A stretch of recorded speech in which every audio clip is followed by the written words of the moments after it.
Hello students, मैं हूं विनोद और आप देख रहे हैं career platform. Student, last class में हमने पढ़ा था आर डी शर्मा क्लास 7 का मैथ पढ़े थे। एक चैप्टर था इंटीजर, जो फर्स्ट चैप्टर स्टार्ट किए थे।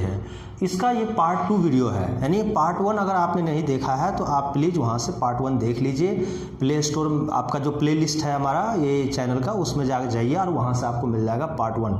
तो पार्ट 1 वीडियो वहाँ से कंप्लीट कीजिए, उसके बाद पार्ट 2 देगा। जो स्टूडेंट ऑलरेडी देख चुके हैं तो उसके लिए कंटिन्यू यहाँ से स्टार्ट करते हैं। तो लास्ट क्लास में स्टूडेंट हमने क्या डिस्कस किए थे सिलेबस और साथ साथ इंटीजर जो इसका फर्स्ट चैप्टर है उस चैप्टर का इंट्रोडक्शन दिए थे, और जिसमें हमने 2 रूल भी बताया था। ठीक है, 2 पार्ट बता दिए थे, 2 रूल इसका, यानी 2 रूल बोलिए, और साथ साथ 2 प्रॉपर्टी भी हमने बताया था।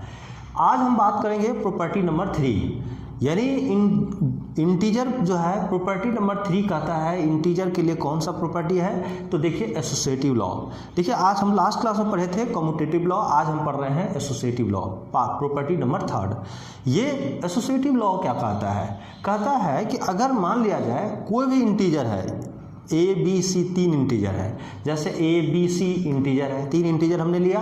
तो देखिए क्या होता है कि ए बी सी तीनों का अगर मल्टीप्लाई है, तो अगर इस 2 इंटीजर को हम पहले मल्टीप्लाई करके और उसके बाद इसके साथ अगर हम मल्टीप्लाई कर दे, सेम रिजल्ट होगा जब हम ये दोनों को पहले मल्टीप्लाई करके और इसके साथ हम मल्टीप्लाई करेंगे।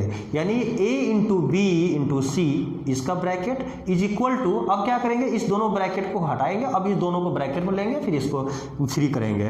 तो ये है आपका एसोसिएटिव है, यानी the multiplication of integer is a associative, that is for any 3 integer A B C, then we have, हम इस तरह से लिख सकते हैं।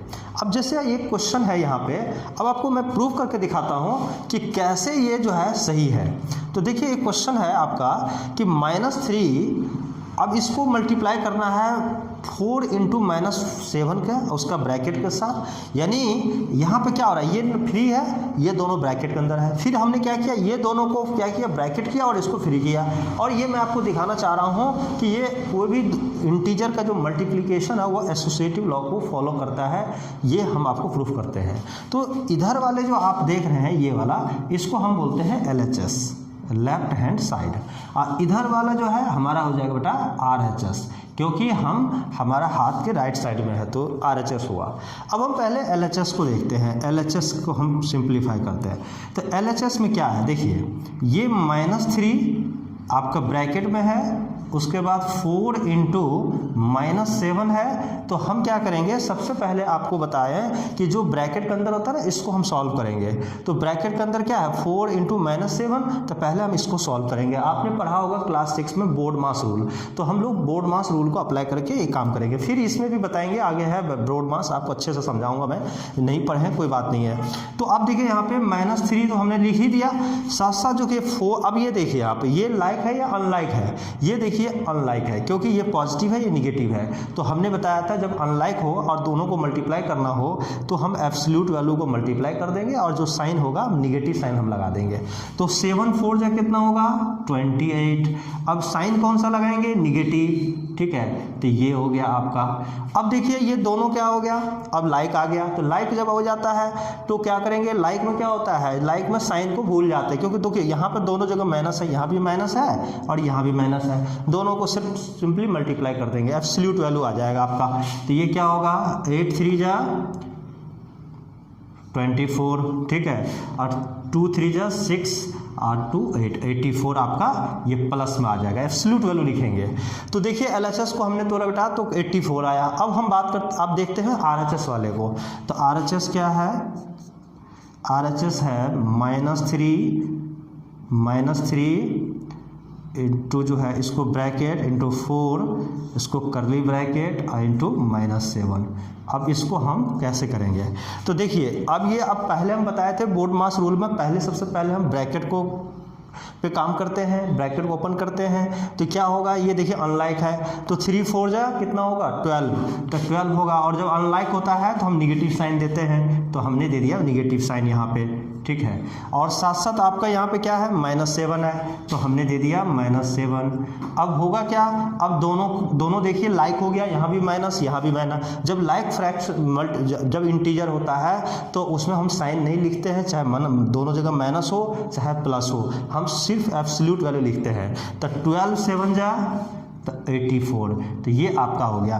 तो हेंस इससे हुआ क्या है, हेंस LHS और RHS आपका क्या हो गया, इक्वल हो गया। देखिए ये LHS भी 84 और ये भी 84, तो ये जो है हमारा इक्वल हो गया।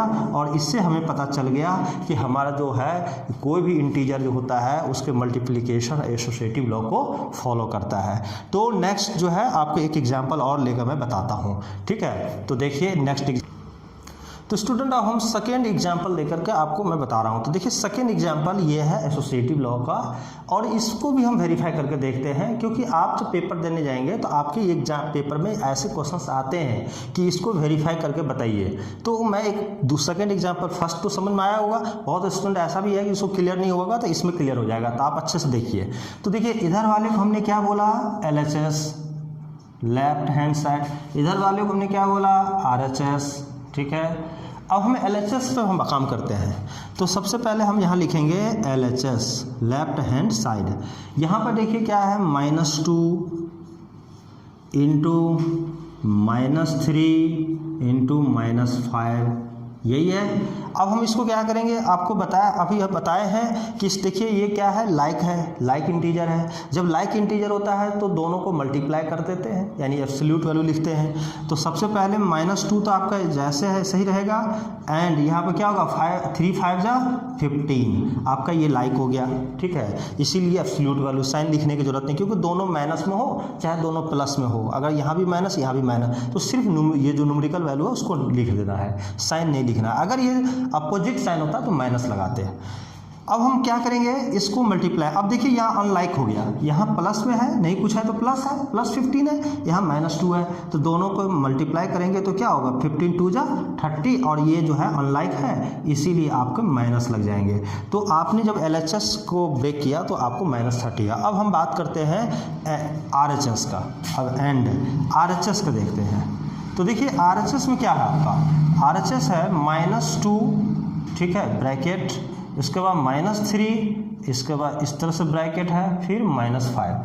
तो हम क्या करेंगे, यहाँ पे देखिए ये लाइक हो गया, -2 और -3, तो 2 3 जा 6, प्लस में आ गया एब्सोल्यूट वैल्यू, प्लस -6 आपका यहाँ पे देखिए मल्टीप्लाई -5 के साथ, तो कितना हो गया स्टूडेंट, -30 हो गया। तो हेंस हम इसी प्रकार हम बोल सकते हैं कि LHS is equal to RHS, और दोनों कितना है -30, तो इससे हमारा ये क्या हो गया, हेंस वेरीफाइड, हेंस वेरीफाइड, ये हमें वेरीफाइड हो गया। तो आपने देख लिया एसोसिएटिव लॉ कैसे था, जो भी कोई भी इंटीजर का अगर मल्टीप्लिकेशन है वो फॉलो करता है एसोसिएटिव लॉ को भी। डिस्ट्रीब्यूटिव लॉ को हम तो बताए थे, क्लोजर लॉ भी बताए थे। अब हम पढ़ेंगे प्रॉपर्टी नंबर 4, और प्रॉपर्टी नंबर 4 में जो है तो हम देखेंगे आपका क्या चीज़, तो प्रॉपर्टी नंबर जो 4 है स्टूडेंट, प्रॉपर्टी नंबर 4 देखिए क्या कहता है, ये डिस्ट्रीब्यूटिव लॉ को फॉलो करता है। जो भी इंटीजर है वो इंटीजर का जो मल्टीप्लिकेशन है ये जिस प्रकार एसोसिएटिव लॉ को फॉलो करता था उसी तरह से डिस्ट्रीब्यूटिव लॉ को भी फॉलो करता है। लेकिन यहाँ डिस्ट्रीब्यूटिव लॉ के अंदर क्या लिखा है हमने कि distributivity of multiplication over integer over addition, addition पे ये मल्टीप्लिकेशन का काम कर रहा है। जैसे देखिए, यानी हमने आप अंदर जो लिखा क्या है, the multiplication of integer is a distributive over their addition. जब दो नंबर को ऐड करेंगे और उस पर अगर आप मल्टीप्लाई का लगाते हैं तो वहाँ पे डिस्ट्रीब्यूटिव लॉ आपका फॉलो करेगा। That is for any 3 integer. Suppose कीजिए कि आपने A B C 3 इंटीजर लिया, तो इसको देखिए कैसे करेंगे। जैसे A B C 3 इंटीजर है तो B और C का एडिशन है, तो हमने क्या किया B प्लस C को ऐड कर दिया और A से मल्टीप्लाई कर रहे हैं उसमें। तो हम डिस्ट्रीब्यूटिव लॉ क्या कहता है कि देखिए A जो है मल्टीप्लाई है b प्लस सी के एडिशन पे, तो इसको हम ऐसे भी लिख सकते हैं, a को मल्टीप्लाई करेंगे b से तो क्या होगा a इंटू बी, और a को मल्टीप्लाई करेंगे c से तो क्या होगा a इंटू सी, यानी क्या होगा a इंटू बी प्लस सी को हम लिख सकते हैं a इंटू बी अब प्लस a इंटू सी। ये आपका डिस्ट्रीब्यूटिव लॉ है। तो यही आपको हम बताना, ये आपको बहुत इंपॉर्टेंट लॉ है। ये लॉ को फॉलो कैसे करता है इसका मैं आपको एक्सप्लेनेशन करके साथ आपको वेरिफिकेशन करके दिखाऊंगा। या आप देखिए, या तो देखिए पहले क्या हो रहा था, एक इंटीजर ऐसा लिए जो दो इंटीजर को ऐड किए उसमें मल्टीप्लाई कर रहे हैं, यानी तीन इंटीजर आपके पास है, दो इंटीजर के एडिशन में थर्ड इंटीजर को साथ हम मल्टीप्लाई कर रहे हैं। यहाँ क्या कर रहे हैं, पहले दो इंटीजर को ऐड कर रहे हैं और उसमें जो लास्ट वाला इंटीजर है, फर्स्ट वाला इंटीजर है, उसके साथ हम मल्टीप्लाई कर रहे हैं। तो दो इंटीजर को पहले ऐड कर दिए, सेकेंड और लास्ट वाला, और उसमें फर्स्ट को मल्टीप्लाई कर दिए। तो क्या होगा, ए बी के साथ मल्टीप्लाई होगा तो बी इंटू ए, फिर क्या होगा सी के साथ ए का तो सी इंटू ए, तो दोनों एक ही चीज़ है। ठीक है, तो मैं आपको थोड़ा सा वेरिफिकेशन करके मैं वेरीफाई करके बताता हूँ कि ये कैसे सही हो सकता है। तो अब देखिए यहाँ पर मैं लिख रहा हूँ वेरिफिकेशन, तो मैं वेरिफिकेशन करना चाह रहा हूँ। ठीक है, आपको ये पूछता भी है। तो देखिए इधर वाला को हम क्या लिखेंगे, LHS लिखेंगे। तो अब आप इधर LHS में चलिए, तो LHS क्या है आपका, देखिए यहाँ पे -3 इंटू ये ब्रैकेट है -5 अब +2। अब हम ये क्या करेंगे, हम डिस्ट्रीब्यूटिव लॉ कैसे अप्लाई करेंगे इसमें, तो हम सबसे पहले यहाँ पर काम क्या करेंगे, देखिए अभी हमने बताया था कि इसको पहले हम इससे मल्टीप्लाई करेंगे, फिर इसको हम इससे मल्टीप्लाई करेंगे, तो क्या होगा -3 के साथ मल्टीप्लाई होगा -5 का। ठीक है, और इसके बाद क्या होगा, इसके साथ इसका मल्टीप्लाई होगा, प्लस क्या होगा आपका -3 और साथ साथ जो है 2 का मल्टीप्लाई। तो अब देखो लाइक फ्रैक्शन हो गया, तो लाइक हो गया 5 3 जा 15, अब ये अनलाइक हो गया तो -6, यानी कितना हो गया 9। अब हम आप बात करते हैं कौन से, इस RHS साइड का। तो अगर हम RHS का देखते हैं तो RHS क्या है आपका, -3 पहले से है, -5, ठीक है, और साथ साथ जो है आपका प्लस -3 इंटू 2। अब यहाँ पर देखिए लाइक है तो 15 हो गया, और प्लस कितना होगा 15, अब प्लस यहाँ देखिए माइनस आपका 6 हो जाएगा, 3 2 जा -6 और 5 3 जा 15, तो अब क्या होगा 15 अब प्लस माइनस माइनस, यानी कितना हो गया 9। तो आपका क्या हो रहा है यहाँ पे LHS, हैंस हम लिख सकते हैं hence LHS is equal to RHS। ठीक है, देखिए वेरीफाई हो गया ना, वेरीफाइड। तो ये था आपका डिस्ट्रीब्यूटिव लॉ किस तरह से काम करता है। तो हमने कौन कौन सा लॉ पढ़ा स्टूडेंट, क्लोजर लॉ पढ़ा हमने, कम्यूटेटिव लॉ पढ़ा, एसोसिएटिव लॉ पढ़ा और डिस्ट्रीब्यूटिव लॉ पढ़ा। अब हम आपको कुछ इसके अलावा भी कुछ और सारे प्रॉपर्टी है, इसको हम करते हैं प्रॉपर्टी नंबर 5। ठीक है स्टूडेंट, तो देखते हैं अगला property. Let's see start property number 5। Property 5 कहता है हमारा कौन सा rule, existence of multiplicative identity. देखो स्टूडेंट, अभी नेक्स्ट ईयर में अगर आप क्लास 8 में जाएंगे ना जब, तो वहाँ पे आपको काफ़ी क्वेश्चंस मिलेगा कि मल्टीप्लिकेटिव आइडेंटिटी पे। क्लास 8 के अंदर मैंने करवाया है स्टूडेंट को, इसलिए मैं आपको यहाँ पे अच्छे से समझ लीजिए होता क्या है मल्टीप्लिकेटिव।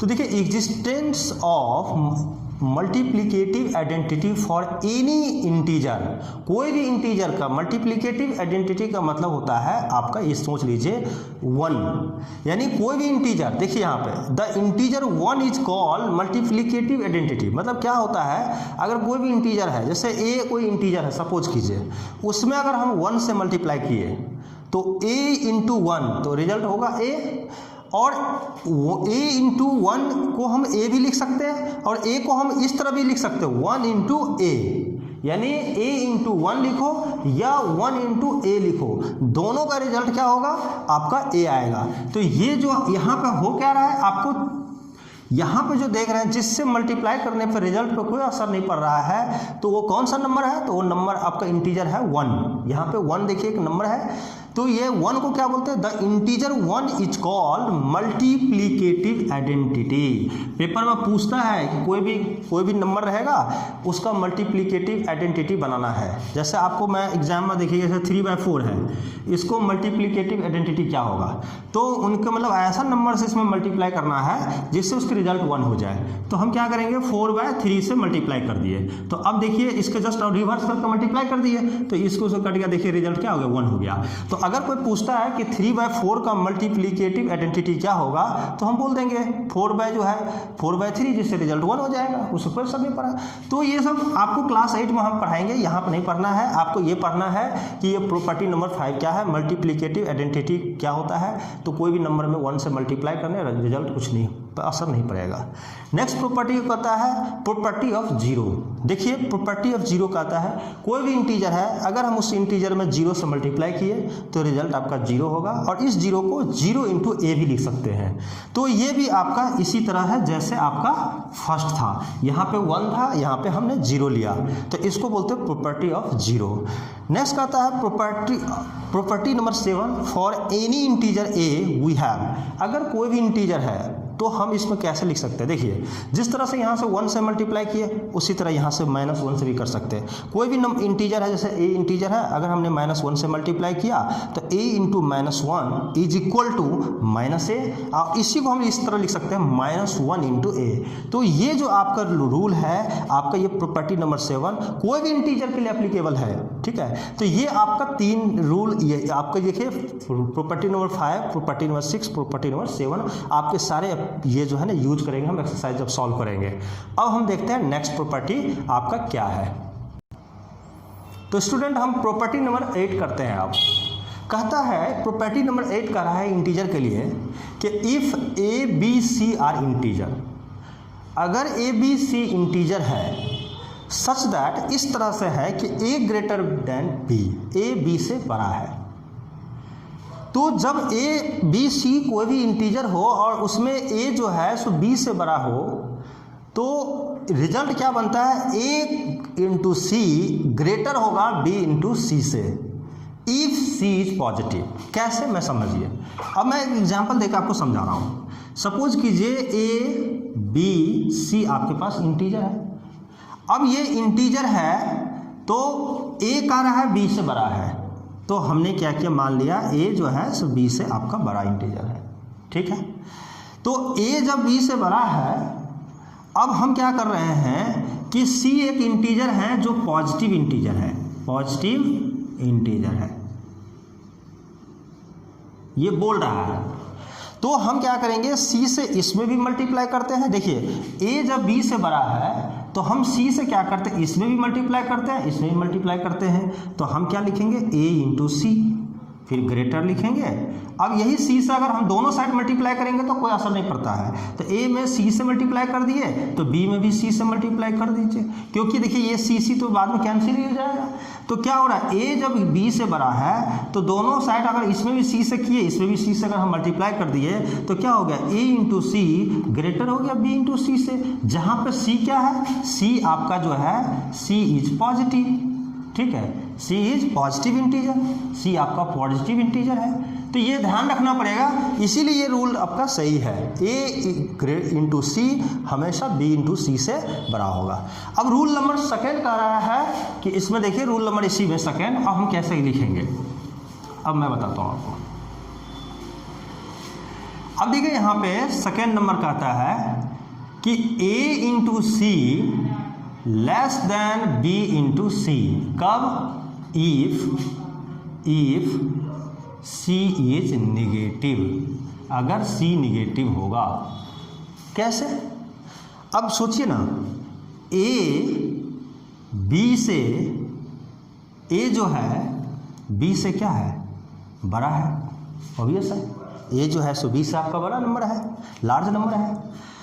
तो c अगर आपका कोई निगेटिव है, ठीक है, c आपका क्या है, निगेटिव नंबर है, कोई भी नंबर हो सकता है। तो जब कोई भी नंबर निगेटिव नंबर से जब हम दोनों साइड मल्टीप्लाई करते हैं ना, तो ये साइन जो है आपका बदल जाता है। देखिए इसको हम बोलते हैं ग्रेटर और इसको बोलते हैं बेटा स्मॉलर और इसको बोलते हैं इक्वल।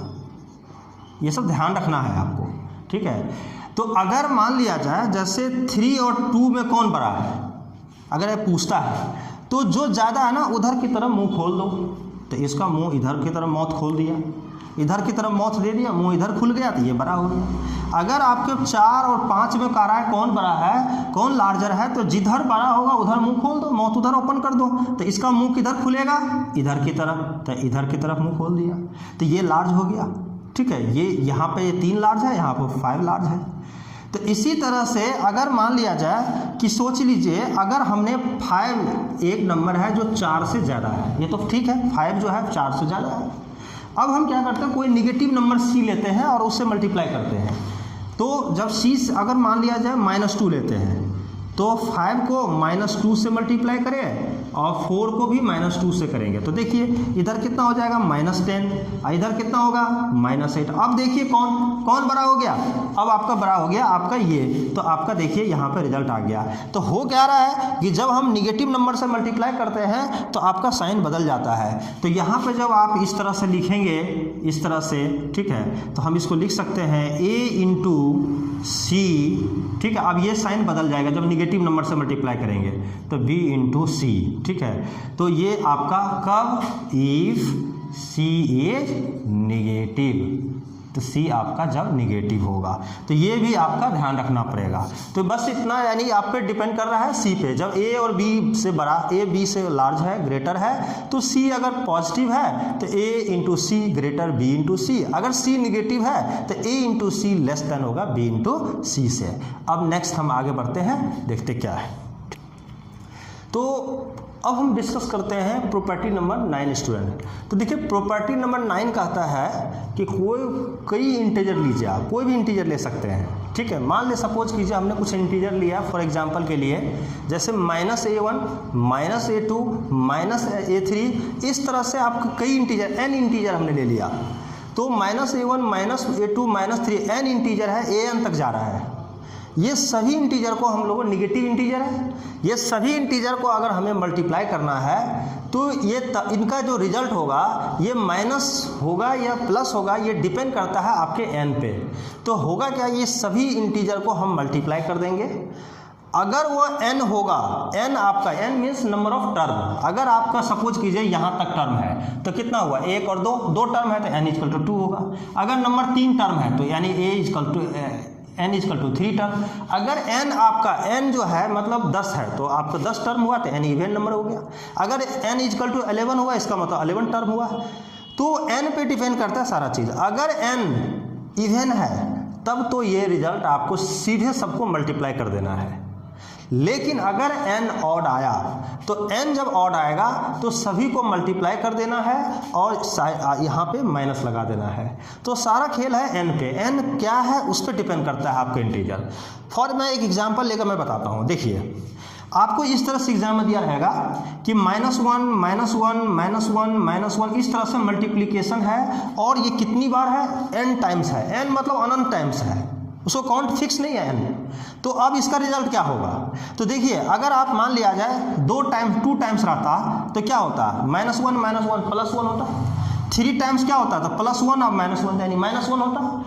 यानी एक बार +1 हो रहा है, कभी 2 टर्म पे +1, फिर 4 टर्म पे +1, 3 टर्म पे क्या हो रहा है, -1। यानी हो क्या रहा है कि कभी +1 आ रहा है, कभी -1 आ रहा है। तो सारा खेल है, हमें डिपेंड कर रहा है n पे। n क्या है, तो अगर n इवन होगा तो यहाँ हम लिखेंगे कि इफ अगर n जो है इवन नंबर अगर होता है तो हमारा रिजल्ट क्या होगा, सभी को मल्टीप्लाई कर देना है, साइन को भूल जाना है। तो हम सबको मल्टीप्लाई कर देंगे, यानी 1 × 1 × 1 हो जाएगा और साइन को भूल जाएंगे, यानी साइन आपका प्लस में आ जाएगा। सबको मल्टीप्लाई कर दीजिए। तो हम कैसे करेंगे, 1 × 1 × 1 इस तरह से करके n टाइम्स, ठीक है, यानी आपका 1 आ जाएगा रिजल्ट आपका जब n इवन होगा। लेकिन अगर यहीं पे n अगर आपका ऑड होता है तो आपका क्या होगा, बाहर माइनस हम बाहर निकाल लेंगे और सबको 1 × 1 × 1 × 1 इस तरह से n टाइम्स, n आपका ऑड नंबर है, ये n टाइम्स जाएगा, n टाइम्स, और सबको मल्टीप्लाई करेंगे तो -1 हो जाएगा, जहाँ पे n क्या है, ऑड है, ऑड जो है ऑड नंबर है, टर्म्स। तो इस तरह से हमने इसको देखा।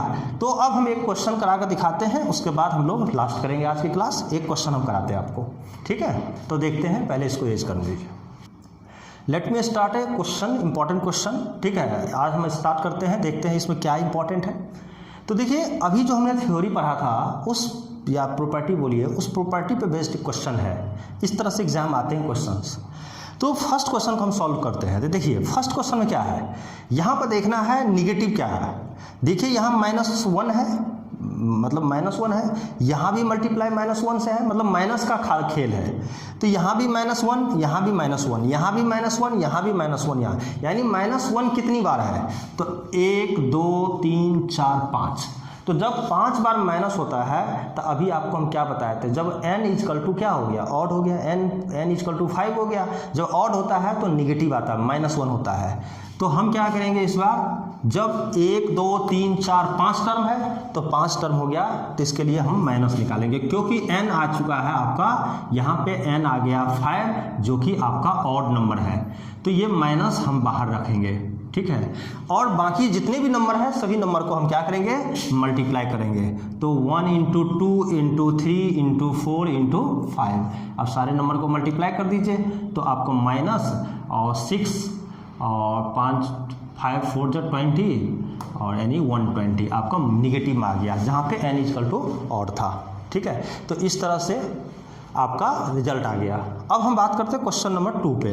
अब यहाँ देखिए -1 -1 -1, अब देखिए 50 टाइम्स है। अब 50 टाइम्स आप बार बार लिखना अच्छा नहीं लगता है, तो यहाँ पर हम डायरेक्ट बात करेंगे n इक्वल टू 50, ठीक है। तो n इक्वल टू 50, तो n इक्वल टू जब 50 हो गया, तो 50 क्या हो गया, एक तरह का इवन नंबर है।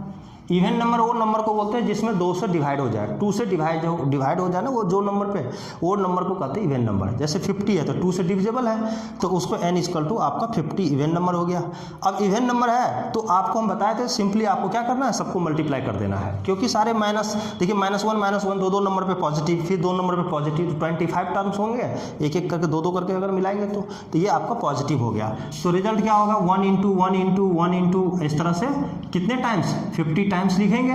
आप 50 टाइम्स, इसको 50 टाइम्स नहीं 25 टाइम्स लिखेंगे, और ये रिजल्ट आपका मिलकर के 1 आ जाएगा। बस इतना चेक करना है कि कितनी बार है, तो आपके 50 टाइम्स है, रिजल्ट 1 आएगा। अब यहाँ देखिए n इक्वल टू लास्ट कितना, लास्ट टर्म क्या है, n इक्वल टू 151, जो कि ऑड नंबर है, तो इसका रिजल्ट होगा -1।